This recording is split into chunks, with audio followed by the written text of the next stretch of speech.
Human sa kusog nga pagbaha gihimo karon sa Provincial Government of Bukidnon ang Rapid Damage Assessment and Needs Analysis nga gipangunahan sa PDRRMO Bukidnon ubos sa pakig-koordinar sa CDRRMO Valencia City.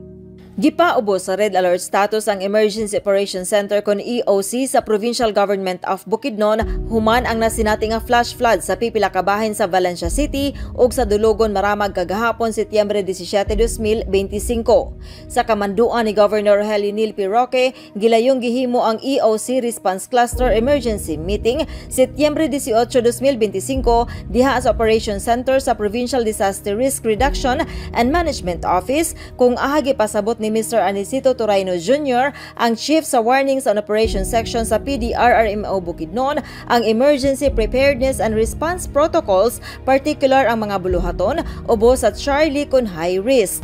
So, nag-raise na po tayo into Red Alert ang atong status sa ato ang Emergency Operations Center because ang nakabutang diri serious flooding expected pero wala na, hindi na itong expected kay after 1 hour diretso na gyud, no?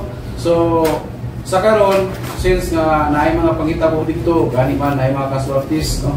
Nato sa status karon ang atong Emergency Operations Center sa Red Alert. Dinhi gipakita ang kalapdon sa nahimong kadaot nga hatod sa maong pagbaha sa gilusad nga assessment and validation sa Ardana team sa probinsya, ilabi na ang sa Purok 20 Poblasyon Valencia City Bukidnon nga labing naapektuhan kung aha anaa sa tulo ang kumpirmadong casualty ug 5 ang gideklarang missing. Mitala usab sa 398 ka mga pamilya ang apektado gikan sa barangays Poblasyon, Tugaya, Lumbo, Barubo ug Mailag. So base sa mando sa atong provincial governor Honorable Roque, no?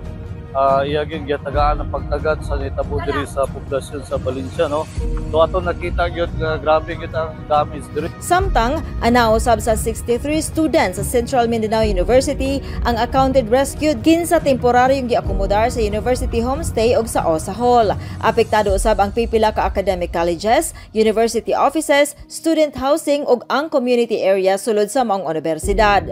Gipasabot usab ni Engineer Ibon May Pedraza, weather specialist sa Pag-asa Malaybalay Station, ang thunderstorm advisory number 5 kung aha gilaumang makasinati sa light to moderate rain showers with lightning and strong winds ang pipila ka bahin sa probinsya, ang Malitbog, Impasugong, Kitaw-Taw, Malaybalay City, Cabanglasan, Quezon, San Fernando, Maramag, Don Carlos, Kadingilan, Dangkagan, Kibawi ug Damulog.